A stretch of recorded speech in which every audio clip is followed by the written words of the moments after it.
বন্ধু কামের তো খামে হয়ে গেছে। কি হয়েছে আবার? দেশে খালি দাবি আর দাবি রে। কালকে দেখলাম আনসার বাহিনী দাবি লিয়ে বাড়াইছে, আগের দিন রিক্সাওয়ালা, আজকে আবার দেখলাম গ্রাম পুলিশও বাড়াইছে, আবার দেখলাম এমবেলে একখান করা লাগবে সেটারও দাবি লিয়ে বাড়াইছে। এখন যে দাবি লিয়ে বাড়াবো সরকার সেই দাবি মানি নিচ্ছে। এটা তো আমিও দেখছি রে, কিন্তু আমরা কি করবো তাই কো? তোমার মাথায় আর গিলু নাই। এখন কি দাবি লিয়ে বাড়ান লাগবে বুঝতেছ না? কি দাবি লিয়ে? এখনই তো সুযোগ রে। কাকা মামা আমার বিয়েই দেয় না, বারবার খালি কয় যে মুসলমানি না লিয়ে বিয়ে করবে চাও। এখনই তো দাবি লিয়ে বাড়ান লাগবে। একদম তাহলে চল, সালবার শুনে কিনা সব দেখি। শাহবাগ চত্বর দল করা লাগবে, চল। তেমন দুটো নাই, চল চল।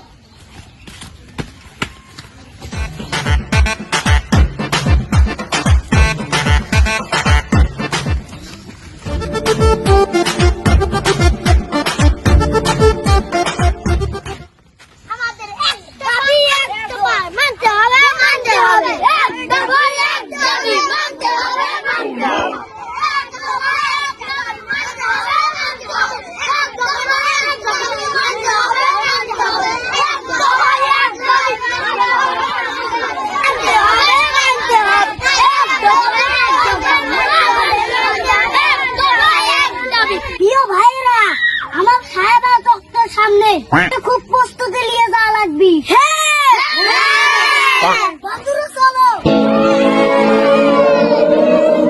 তুই বল আমার শাহবাগ চত্বর নিয়ে যাবো, টয়লেটের সামনে নিয়ে শুরু করে দিবে। তুমি বোঝো নাই, শাহবাগের চাইতেও টয়লেট জরুরি বেশি। আমাদের দাবি মানতে হবে, মানতে হবে, আমাদের দাবি মানতে হবে, মানতে হবে। তোকে কি হয়েছে রে? তোরা হেনে এসে ধর্মঘাট ডাকছো, মানুষ ধর্মঘাট ডাকে হইলো শাহবাগে যায়, আর ওরা টয়লেটের সামনে এসে ধর্মঘাট ডাকছে। তোদের দাবি দুবা কি কত? আমাদের দাবি হলো মুসলমানের আগে বিয়ে দিতে হবে।